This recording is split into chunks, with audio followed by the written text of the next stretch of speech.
Larry Brown. Okay.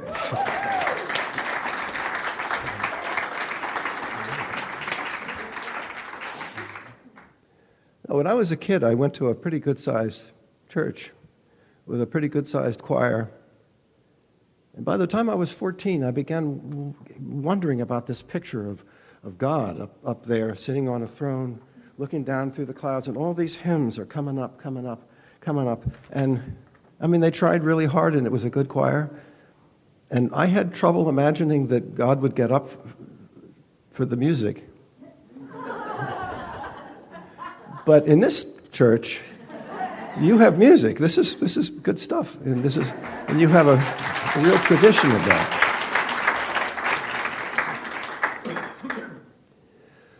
Well, your pastor was away, and he asked me if I would speak, and we're living in ugly times, and it's scary. It's scary to me. I'm old now, and I've been interested in politics since I was a boy. And I don't think, even in the 60s, I've seen the kind of anger that we see in our country right now. And Tony made it pretty clear that he wanted me to cheer you up today. With Thanksgiving coming, and things to be thankful for, and there are so many things to be thankful for. So I had a request here that he wanted me to talk about what faiths share in common. And in all honesty, I have some good news and some bad news there. You can expect broad agreements between faiths, but what separates us, and this is an important idea, we're not divided by religion. We are divided by our ways of being religious. We're not divided by religion. We're divided by our ways of being religious. I wrote a book on Hindu theology back in 1999, and the publisher in India recommended me to speak at the Parliament of the World's Religions, and I didn't know this, by the way. And I, out of the blue, got this letter from the Parliament asking if I would come to South Africa and talk. Pay my own way, but this would be an amazing experience. 8,000 people from every faith from all over the world coming to this event. And the plane was a 15-hour plane ride. You fly to Miami, and then from Miami to Cape Town, South Africa, 15 hours in the air. And almost everyone on the plane was going to the Parliament. And it was like pretty soon we all realized that, and it was like a cocktail party without booze. Everybody was up talking to everyone else, and it was quite an experience. About 3 o'clock in the morning, and I never fit very well and can't sleep on planes. So I was headed into the back to find the men's room, and where the stewardesses normally would hang out. On a 747, there's apparently a hidden place where stewardesses can lie down and get some sleep. And that's where they were. And in the place where the stewardi, I guess that's plural for stewardess, stewardi. You know, one sheriff, two cherubim, you know, certain words. A couple of Muslim guys with white robes and white knitted skull caps were sitting, and a little knot of people, and they were all having a conversation. And I didn't want to disturb them, so I'm kind of edging my way by. And one of these two guys reached out, and he caught me by the pants. And he said, "Ah, Mr. Lawrence, I have read your book. Come, sit. I have questions, many questions."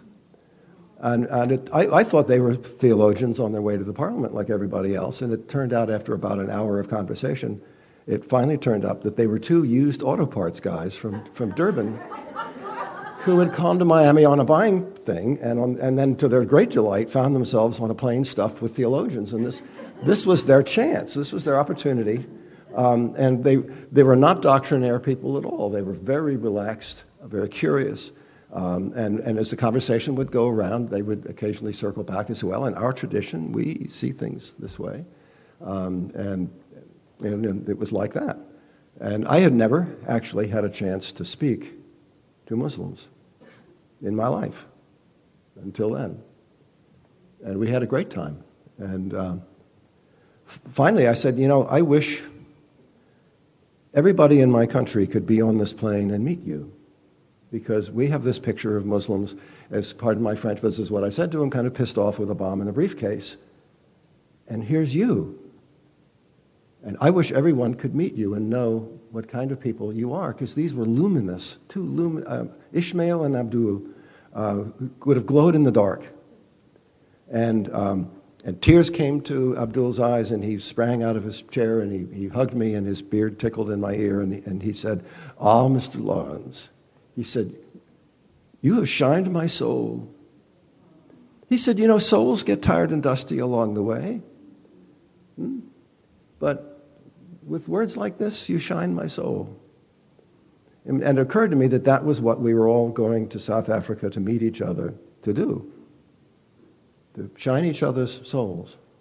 Not a bad project in a rough time.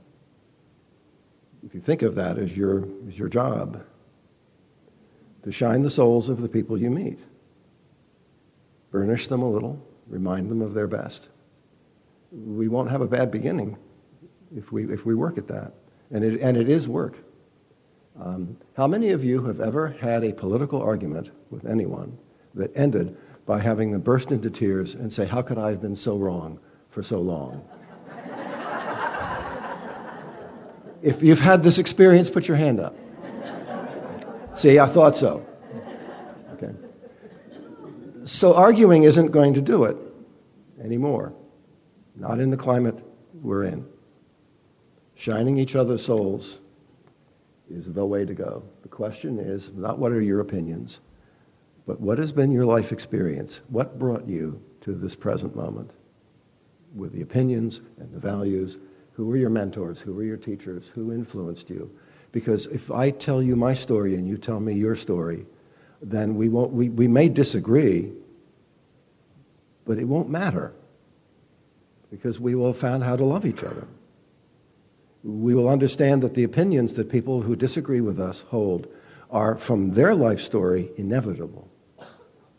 Inevitable that they should come to the conclusions they have come to.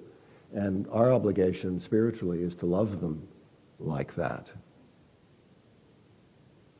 To love them like that. But I have to tell you, this is the bad news, there are some people who will not permit themselves to be loved. And that's simply that. Because in the ways of being religious, maybe there's two ways to understand this: mystical and scriptural. Some people's approach to faith is scriptural, and it's going to point them in a different direction than people whose approach to faith is mystical is going to point them. Because scriptural is essentially an authoritarian view. God has given us the revealed word from God. He didn't give us the 10 suggestions. He gave us the 10 commandments. This is an authoritarian arrangement, and I'm not knocking that. That's the arrangement. There is, in general, a sense that you are saved by faith and not by what you do, not by works. There is an idea within this tradition that God is one. Hear, O Israel, says the Torah, the Lord our God is one.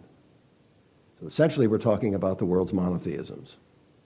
And they tend to follow this tradition. Morality is based on your obedience to God's will. Sin is disobedience. Essentially, sin is disobedience. And if that's how people understand it, then we need to acknowledge that and love them where they are, because this is the religion that they've been given. This is what they have grown with. And this has worked for them.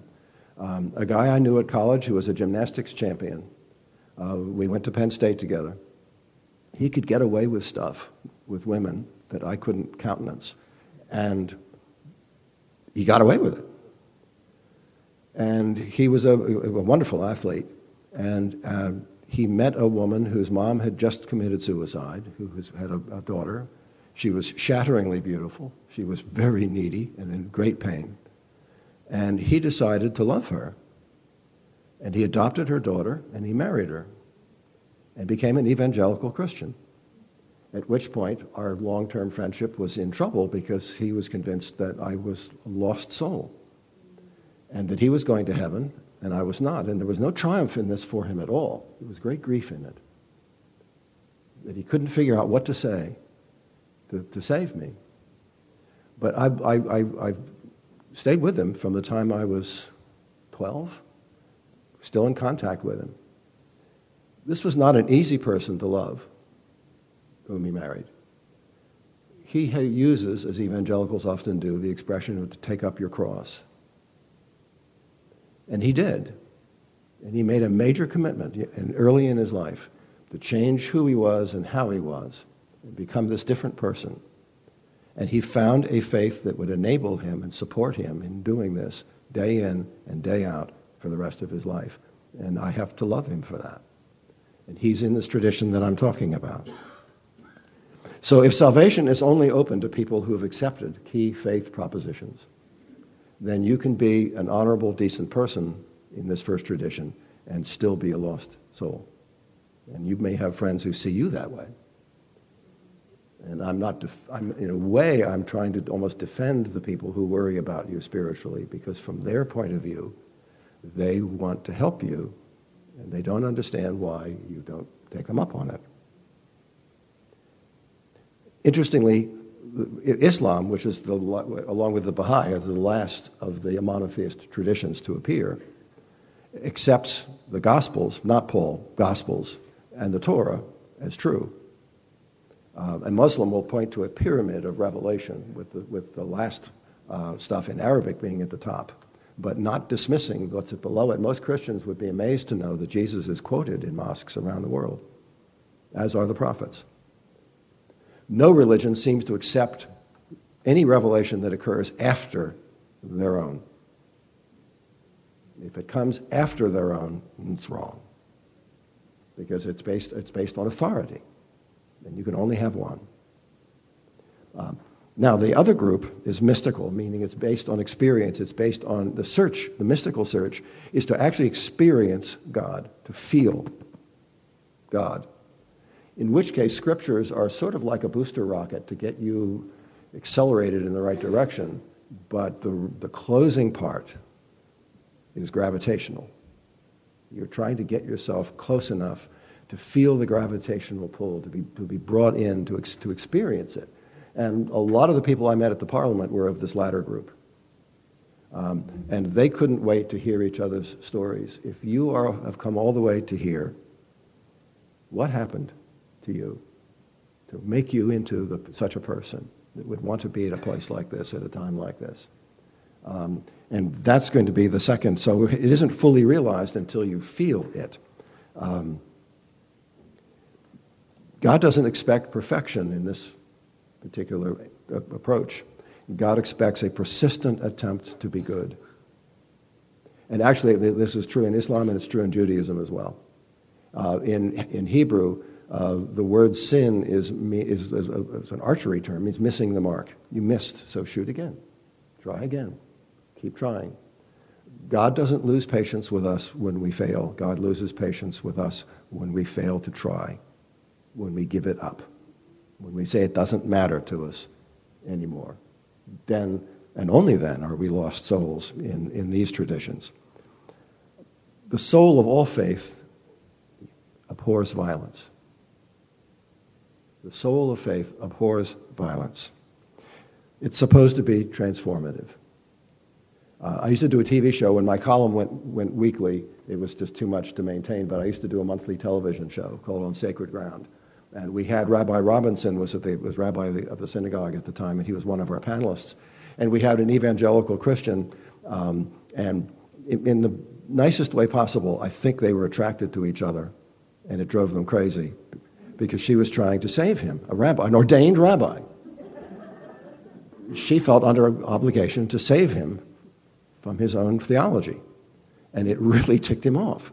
And they used to have these towering arguments. And finally, it culminated in the parking lot, and I missed the argument, but I just saw the tail end of it. The two of them are close to each other. They've obviously been fighting. Her eyes are wet, and he looks at her, and he goes like this, and he says, "I'm out of here." He sprinted to his car, peeled rubber out of the driveway. She's standing there with tears coming down her cheeks, and she said, "Larry, I think I'm done. I think I'm not even ordained." She said, "I think you should find somebody else." And I thought she was really good, and I begged her to stay, and she said, "No, tell me what your topics are, and I'll find a good person to represent our point of view." And then she did for a long time. And then Christmas rolled around, and the subject was, what does Christmas mean? And she said, I think if it's okay, I'd like to do that one. And I said, I'd love to have you. Just as a heads up, so he wouldn't be totally stunned, I let the rabbi know. She, after their argument, had sent him a letter of apology, but couldn't help packing into the envelope a little tract on conversion if you're Jewish. So she showed up first. We're all around our table. We're all getting mic'd up. He showed up last. He walked in. He's a big, tall, good-looking guy.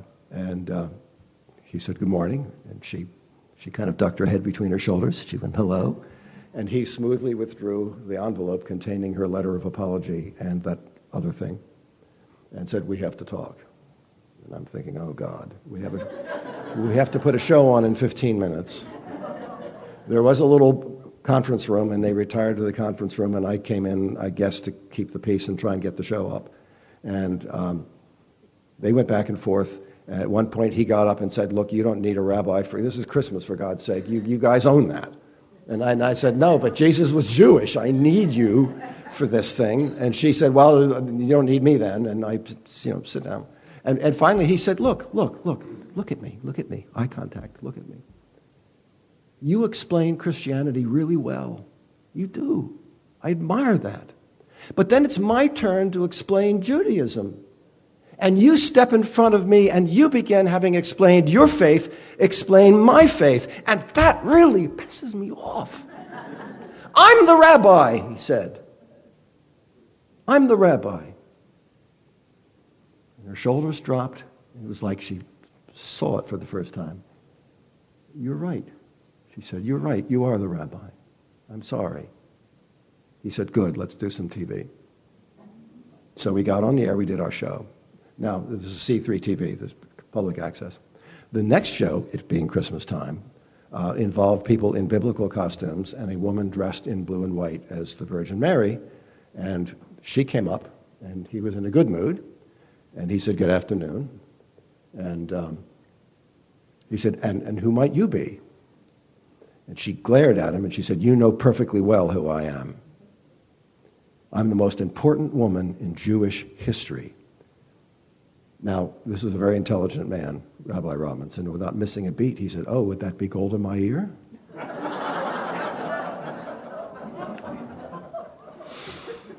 She said, no, the Virgin Mary. He said, well, you would arguably be the most important woman in Christian history. She said, yours too. And my evangelical got to see what it looked like when someone else was doing it. So the Virgin Mary moved on, and he turned to his partner in TV, and he said, you've often told me what you think of Judaism. Have I ever told you what I think of Christianity? She said, I guess that would be fair. He said, good. I think you people are nuts. Certifiably nuts. All this talk about salvation. Lady, don't you read the papers? Don't you see what's going on? The world is screwed up. It's in pain. And we have to fix it. Maybe you've got some celestial retirement plan worked out that I don't know about. But this I do know. Right now, here, the world is in pain, and we have to fix it. That's what it means to be Reformed Jewish. That's what it means to be Reformed Jewish. We have an obligation. It's not guilt. It's not because you did it. It's because it's there. The suffering is there. And we have an obligation. That's what being religious means. We have an obligation. I had a 7th grade kid writing in a journal project that we did one year. And he wrote this. He said, normally when it's time for bed, my mom and I say our prayers. But this night, he said, my father said, well, I'm going to do it. So he comes in my room, he kicks the door shut, and he says, okay, now put your hand out. He said, now, pray to Jesus Christ to put a $5 bill in your hand. He said, I felt like an idiot. My father said, do it.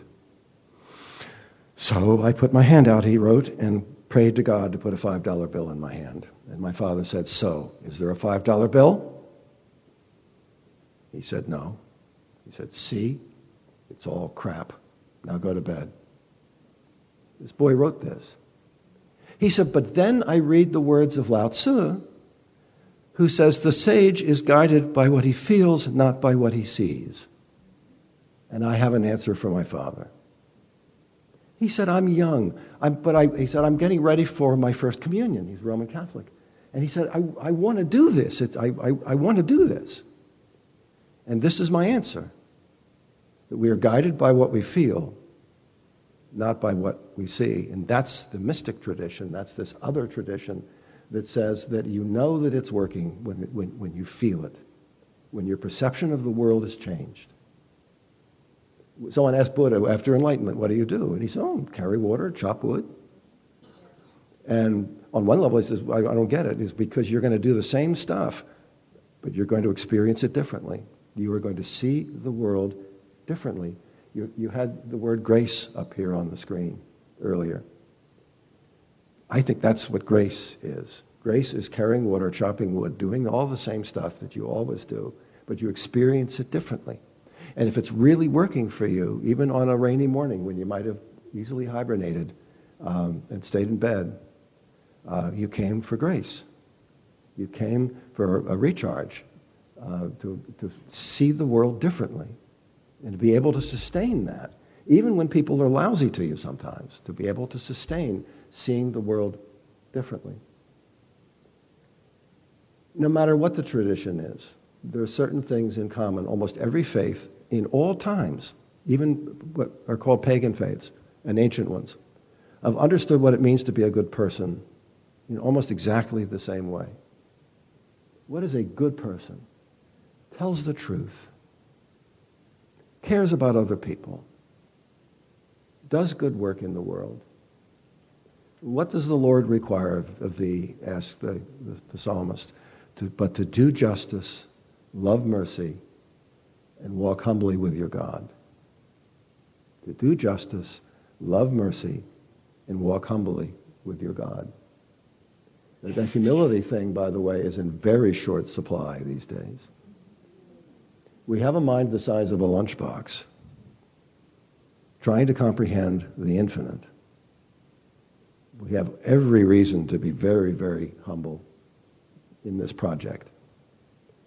And it's interesting, people who are seeking tend to behave pretty well. People who are convinced they found it can be abominable.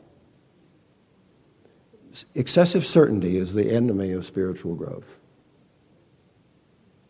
If it's idolatry to pile up clay or stone into a visible image, we need to take the next step and understand that it is idolatry when we pile up words and say, now I've got God in the words. Whether we think they were given to us or not. Even if the words are perfect, we're not. We are fallible. We're limited. We get tired. And I know you got tired sometimes too. Sometimes it's just fatigue. And we're living in very fatiguing times. So I like the Navajo don't have 10 commandments, they have 2. Commandment number 1, don't go around hurting people. Commandment 2, try to understand things. That's it. Don't go around hurting people. Try to understand things. And then I'll offer you a third thing. If we practice compassion every day, God will teach us all the theology we need. Practice compassion every day, and God will teach you all the theology you need. So we live in a disparate world, and there are things that unite us. The belief in soul. You don't have a soul. You are a soul. There's a difference. I have a wallet. I have a social security number. I have some things. But if you use that, and it's grammatical, it's just the way we use language, that you have a soul. But that makes the you part, the real part, and the soul part, kind of like Casper the Friendly Ghost. It's a little harder to pin down. You are a soul. You are a soul. And if you are souls, then the question is flipped. Then why have you been given a body? What do you have a body for? And in The Christmas Carol by Dickens, Scrooge comes back after a typical day at work, drags himself up into this enormous house that he lives in alone, because that's what often happens to people like Scrooge. He's visited by Morley, the ghost of his former associate, who scares him to death, draped in chains, drags him to the window. And it's funny, when Hollywood does the movie, this is something that they usually don't put in. And outside, there are homeless people shivering in the cold. It's snowing. It's Christmas Eve. They're huddled in doorways trying to get a little bit of the warmth that comes through. And above every one of them is an angel crying and wringing its hands in consternation. And Scrooge says, I don't get it. What's going on here? And Morley says, those souls, they're in hell, Scrooge, like me. Because these people were there every day of our lives, and we wouldn't look at them. We did not want to see them. And now that they're dead, those suffering people are the only things they can see. And now they want to help them, but now they have no body to do it with. That is hell, Scrooge, to finally discover your compassion when you're incapable of acting on it. So if it's a fantastic vision. It's brilliant. So if that's hell, then heaven must be having a body and an opportunity to love with it, to serve with it, to make people feel better with it, to break down barriers with it, not make them. And that has to be our project.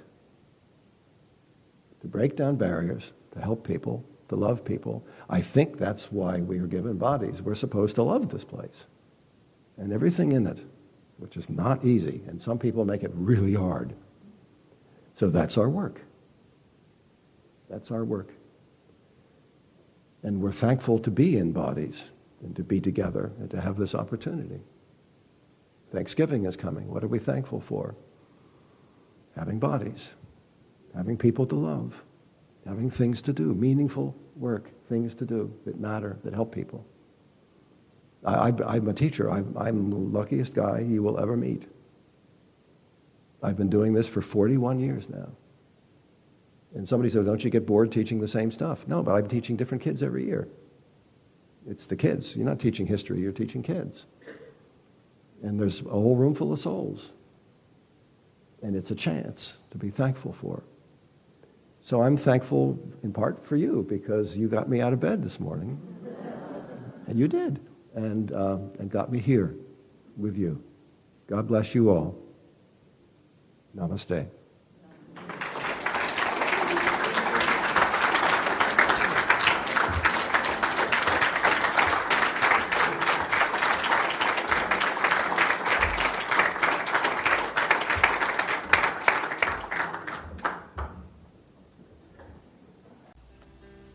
You have been watching the message from our Sunday celebration service here at Unity on Cape Cod, providing a positive path for spiritual living.